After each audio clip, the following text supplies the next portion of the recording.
अस्सलाम वालेकुम। आज हम आपके साथ एक सिंधी डिश शेयर करेंगे।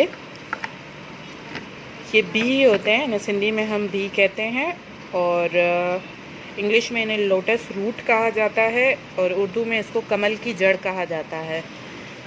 इनको फ्राई करने का तरीका हम बताएंगे आपको। ये 1 किलो बी हैं, 1 टेबलस्पून सॉल्ट, 1 टेबलस्पून धनिया पाउडर, 1 टेबलस्पून जीरा पाउडर, आधा टीस्पून चाट मसाला, 1 टीस्पून लाल मिर्च, 1 टीस्पून कुटी हुई लाल मिर्च, आधी टीस्पून हल्दी, ऑयल 1 कप। घी को हम ये जो इनके ऊपर मट्टी होती है ये हाथों से अच्छी तरह से उतार देंगे, जितना आप उतार सकें। उसके बाद इसको अच्छे से वॉश कर लेंगे। ये हमने इनकी मट्टी उतार के इनको अच्छी तरह से वॉश कर लिया है। अब इनको दोनों साइड से कट करके पीलर की मदद से पील कर लेंगे और छोटे छोटे पीसेस में जैसे हम आलू काटते हैं वैसे काट लेंगे। ये हमने पील कर लिए हैं और पील करने के बाद दोबारा हमने इनको धो लिया है, क्योंकि इनमें बहुत ज़्यादा मिट्टी होती है, इसलिए आप इनको दोबारा धो लें। कट करने के बाद फिर दोबारा से वॉश कर लें। ये हमने बिल्कुल पतले पतले पीसेस में इनको काट लिया है।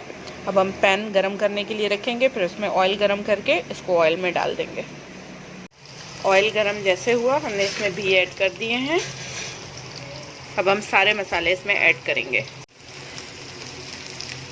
धनिया पाउडर, ज़ीरा, नमक,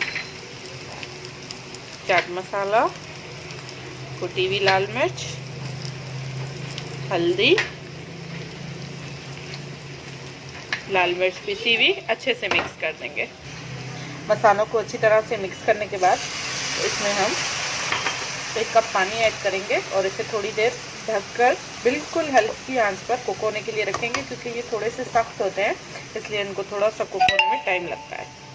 इनका पानी बिल्कुल ड्राई हो गया है। अब हम इसमें टमाटर ऐड कर रहे हैं। टमाटर बिल्कुल ऑप्शनल है, अगर आप चाहें तो ऐड करें, अगर आप ना चाहें तो ना ऐड करें। अब इसे 5 से 10 मिनट तक टमाटर कुक होने तक पकाएंगे।